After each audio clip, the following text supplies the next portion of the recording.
এই ছেলেটা শুধুমাত্র লাকড়ি খেয়েই বেঁচে থাকতে পারে, কারণ তার বুকের ভেতরে যে আগুন জ্বলছিল সেটা নিভে গেলেই সে মরে যাবে। এই জন্য সে নিজেকে বাঁচিয়ে রাখার জন্য সবসময় লাকড়ি খেত।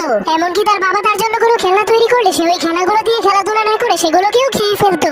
এমনকি সে ধীরে ধীরে বড় হওয়ার কারণে তার ক্ষুধাও প্রচুর বেড়ে যাচ্ছিল।